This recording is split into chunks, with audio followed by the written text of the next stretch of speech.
Good. Okay, you're here. Thank God. All right. This is a serious video. You can tell because I have the tripod and the wide-angle lens and suspenders, so obviously a big deal. Welcome to my 2021 setup for my bullet journal. And this is also a combination review of it's my 2021 setup and my very limited experiences with Bullet Journal Edition 2, I think is what he's saying. Okay, so why do I have this out? This lovely Nordic blue was going to be my bullet journal for 2021 until they announced the new version, which I had bought immediately upon receiving the email, and apparently that was a good idea because then they sold out promptly, and you can't get them anymore for a while. They're sold out. So let me show you. I'm going to show you my setup first, or should I talk about the book first? No, I'm going to show you my setup first, then I'll tell you my experience with the book. So let's go to a different. Here, you're coming with me. Okay, seizure warning. Seizure warning. Try to be steady, but I've had complaints. Steady. All right. Welcome. Oh, there's all my information again, right? Oh well, who cares? And we shall begin with my key. Let's move in a little. There we go. So here's my key. The first thing I noticed is that the writing in the new version 2 is very faint. That's not necessarily a bad thing. However, I found that if you use your shy black mild liner to try to highlight the words, they will disappear before your very eyes. So I stopped doing that and switched to an underlining. My key is greatly reduced in sophistication since last year, or this previous year, because I had a huge job change that I haven't really talked about much, but short version is I'm in charge of a lot less things, and I couldn't be happier about it. So I have a lot less stuff in my key right now. Most of this stuff up here is basic. Then we have the in-back pocket symbol. I use that to indicate, see, that's supposed to be a little pocket with an arrow. So that means something's in the back pocket for that particular task.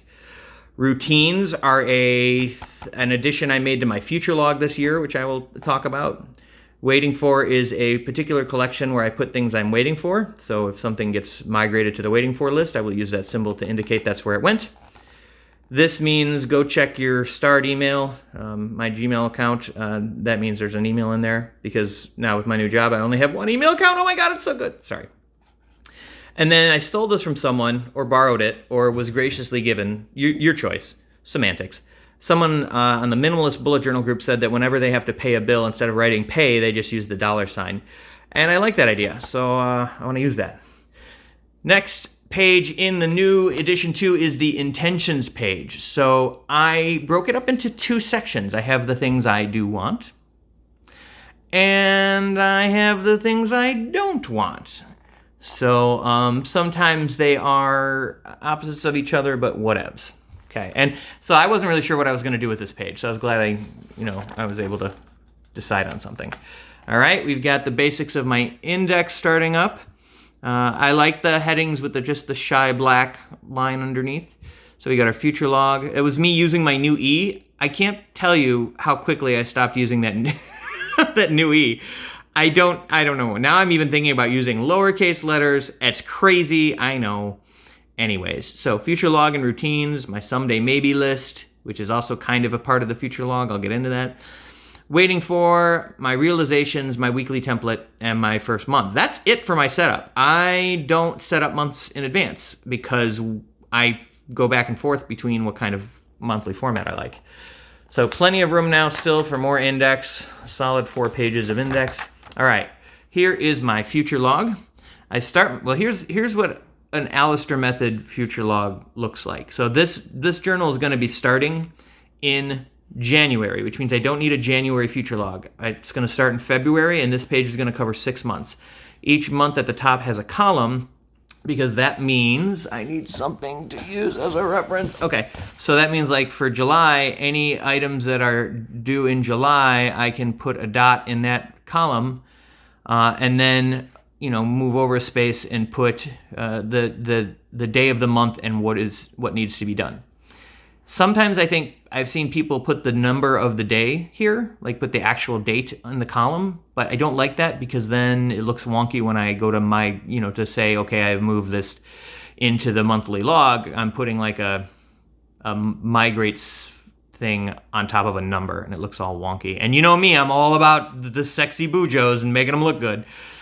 So this is 6 months worth of Alistair method bullet journal future log, and then this is 6 months as well, going all the way up to January 21. I saw a discussion online where people were like, how many months do you keep in your future log? To me, my future log has to contain whatever month that bullet journal is starting on. It needs to contain 12 months from that month because I need to be able to, if it's January 3rd of 2021, son of a gun, that's supposed to be a 2. That's okay, we can fix that. Hold on.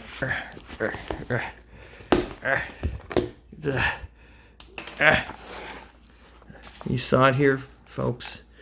Okay, we're gonna make it a 2. Oh, it's perfect. You could never tell that was anything different. Okay, so moving forward. I need to be able to, if it's January 3rd today, I need to be able to put something in my future log for January 3rd, 2022. So I need to have 12 months in my future log. That's just me. Now, the first page of my future log is actually this thing called routines. And the reason I wanted that is because I have several things that I have to do every month, and I don't want to, like the point of the future log is so that you don't have to make monthlies in advance. But I don't want to have to write like pay Comcast 12 times for my future log, or like technically I would write it one time and I would put like 6 dots. Like I could technically write pay Comcast and then put a dot under every single month, right? And then mark it off that way. But another way that you can do it is instead of, so I would put it here and put 6 dots, and then on the next page I'd put it there in 6 dots.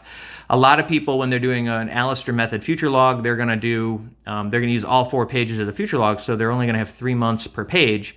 So that means writing pay Comcast 4 times, and that was the sort of the reason behind this. Although as I'm recording this, I find myself thinking, well, if you're only doing these 6 months and 2 pages each, then you don't need to do this. But if I wasn't doing this, then I would have 3 pages of this, and I would be writing it 3 times. So forget it. Forget it. This is where I'm going with routines.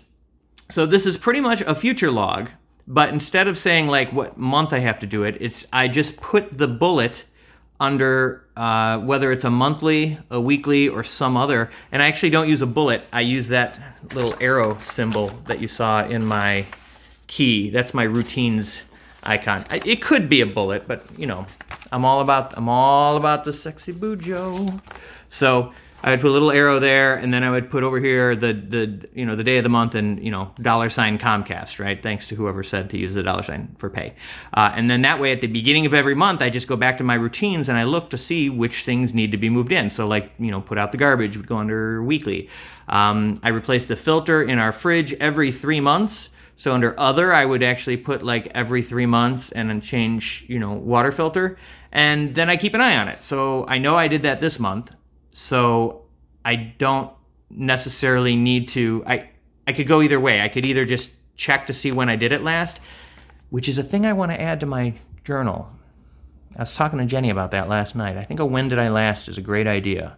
If you haven't heard of that, it's a, you see how I'm not pointing the camera at my face as much because people said I didn't need to? It is a collection that allows you to just write the last time you did things, like when's the last time I did my oil change, when's the last time I changed the water filter, that stuff. The filter on the heater, yada, yada, yada.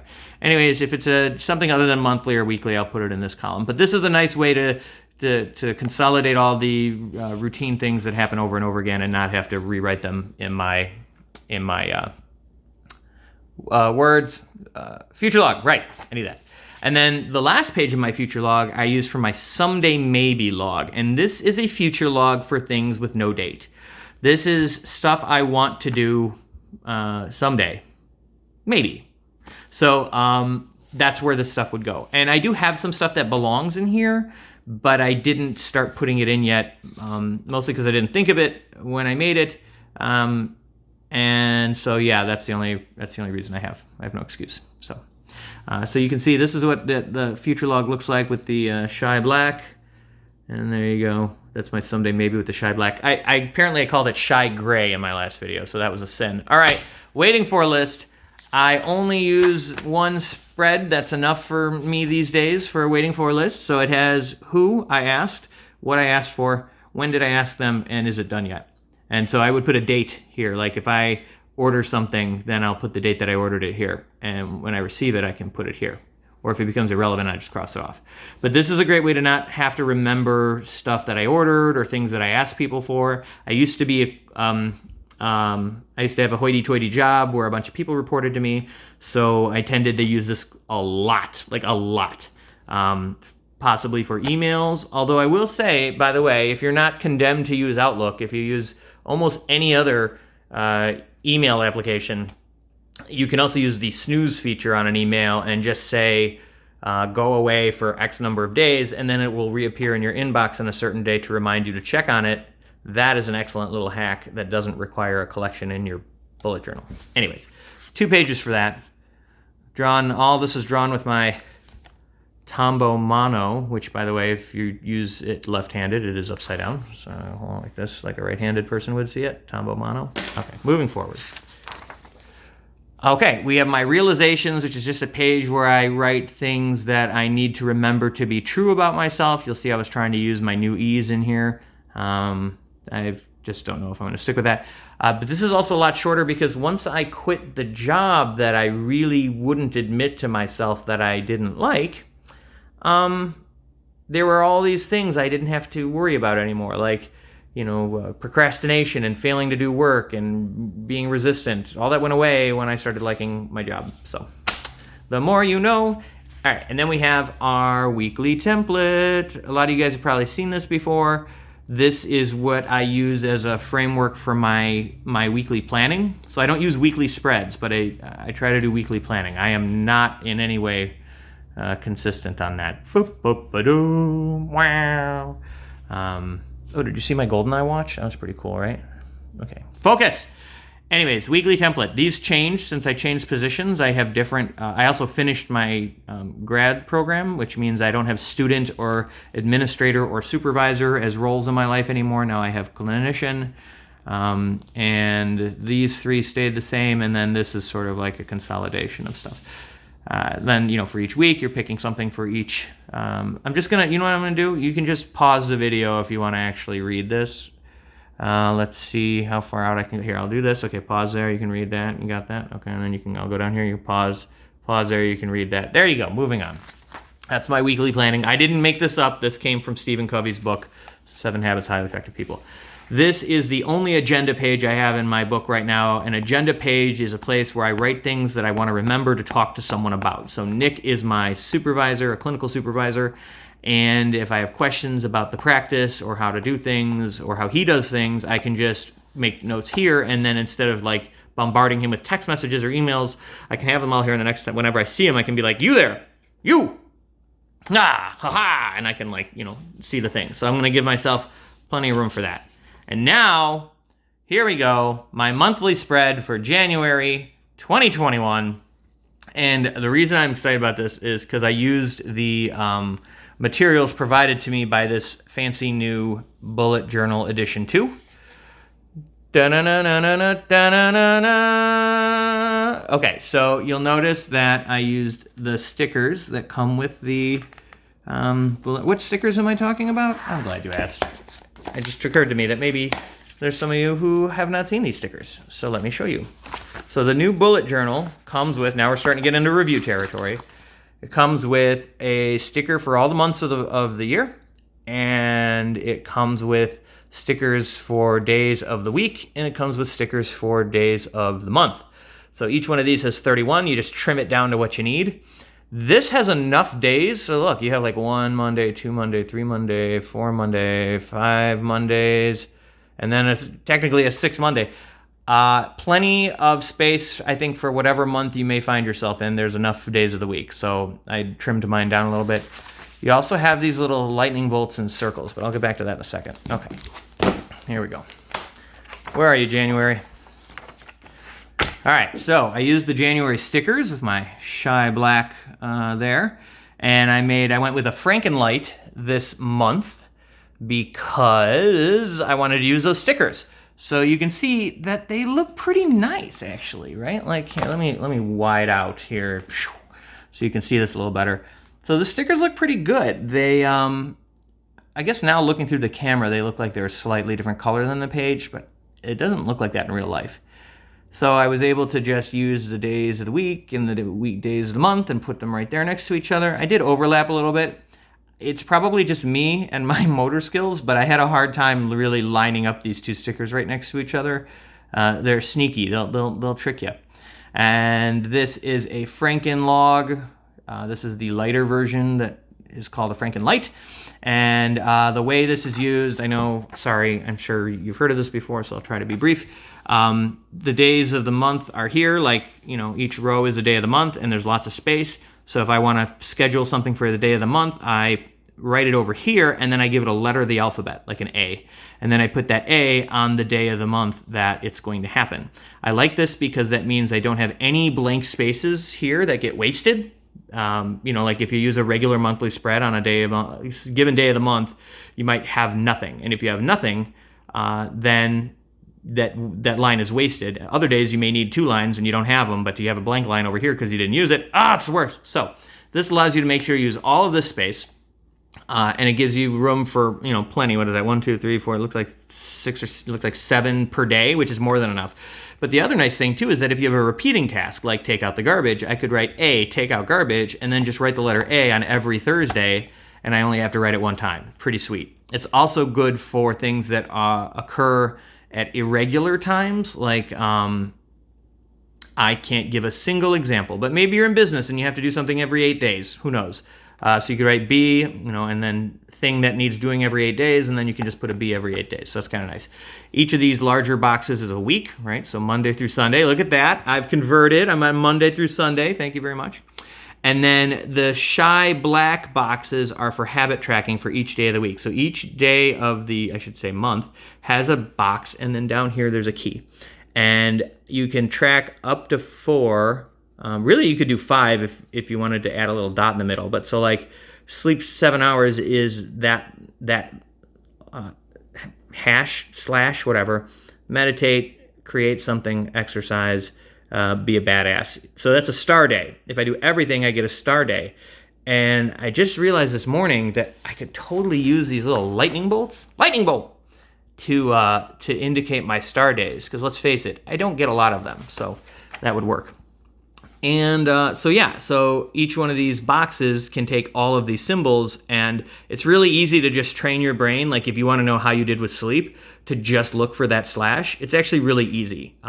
It's not busy at all. I have a box down here for things that need to be done this month, but at no particular time. So I'm always looking down here when I'm doing my morning reflection. And so if I could put a task up here and say like, grease the check valves in the basement. Yes, that's a real thing. And then I could just put the letter down here, meaning at some point I want to get this done. And later on, I might decide what day to do it on, and then I'll scratch the letter off and put the letter up here somewhere. These boxes down the side, I didn't label them this time because I didn't want to. These are weekly boxes. So this week right here is Monday through Sunday, and these are all the different days. This is the week. So I can schedule a task for that week by putting the letter in this box over here. I can also just have tasks with that aren't scheduled for anything by just putting a bullet, right, and no letter. Like usually this first column there, let me get a little closer. The dots are really light in this book. So this first column would be where the letter goes, and then I would put the bullet here. But if there is no letter, I just leave that blank, and the bullet goes right there.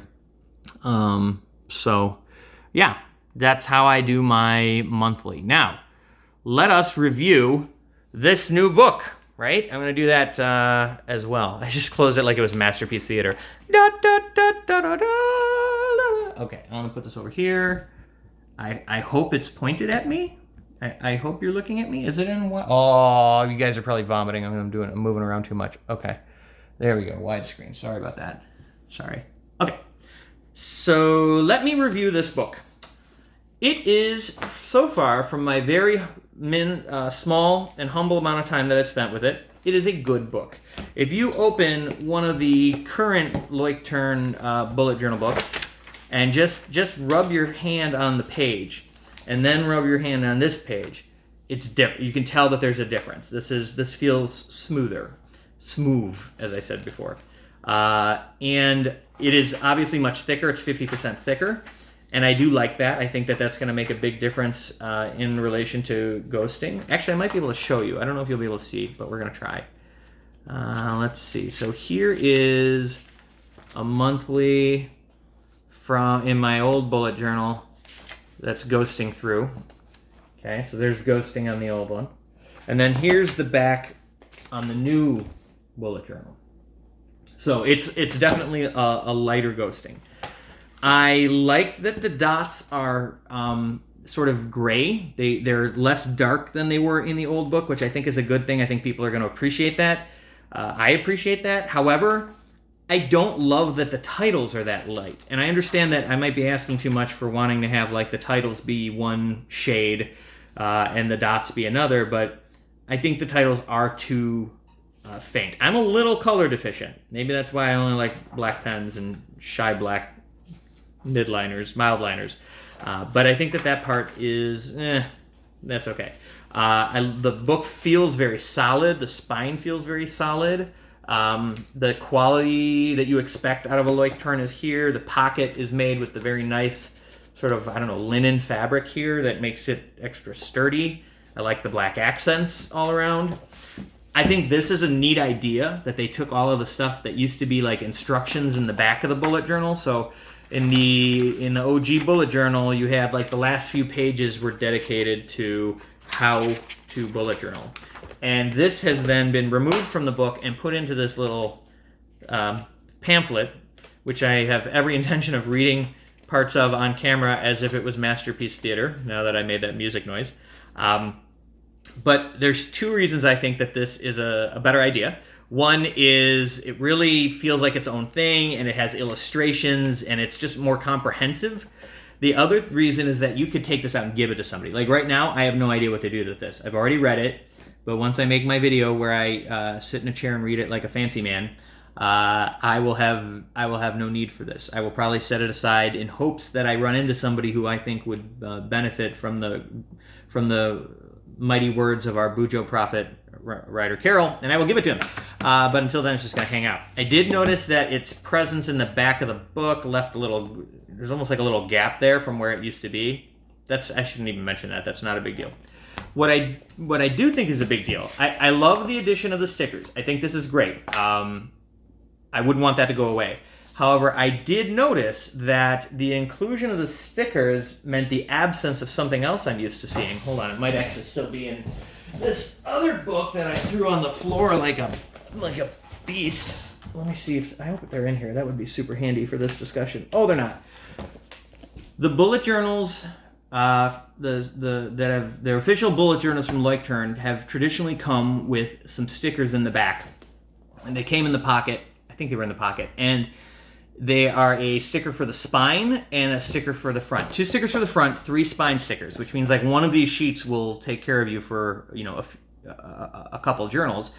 And I do have some left over, which is good because I have been labeling my old bullet journals with those stickers on the side and putting them on their shelf, and I like that looks very uniform. And unless I already have stickers from the old version, I wouldn't be able to do that with this. I would be lacking that sticker, which is a shame because it does still open flat and it does still keep the flat binding, which means I could have used the sticker.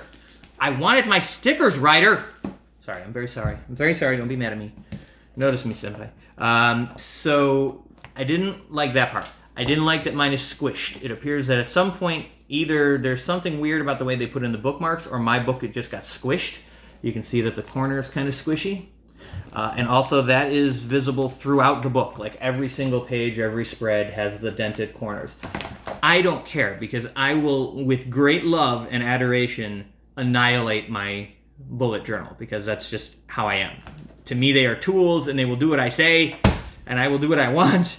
But some people might be really turned off. Like if they spent $20 some odd on a journal and they get it and it's got that creases in the top. It could be a one-off thing. You never know. I do like that the official bullet journals come with not 2, but 3 bookmarks. That's always been the case, but I love that. I tend to use one for my waiting for, one for my monthly, and one for my free flow, which you didn't see in here at all. I probably should have set up a page for free flow, but in my regular book, that's where I do longhand journaling. I know some people journal in their dailies, like that makes their dailies extra dirty, which I approve of. But I tend to just freehand journal in my, Constitution handwriting, and then I just thread it throughout the book. So I use one bookmark to help me find that. So that's it. That's my setup for 2021. That are my thoughts on the new bullet journal. I very much like the new paper. I like writing on the new paper. That is a great experience. It's very, very smooth. It feels very nice. My Tombow pen takes to it very well. So yeah, if you're looking at getting it, I know you have to wait a little while. If you just want to watch this video over and over again in order to get your fix, I'd be fine with that. But I do recommend the new journal. I won't go back. I'm not going to go back. I'm not going to go back just because I don't have stickers for the spine. I'll survive. They are the same thickness because they have less pages, but the pages are thicker, and I think that that's perfectly fine. I don't tend to use every page in my bullet journal anyways. There tends to be a good dozen pages or so left, even after I tear them out on camera just to terrify people.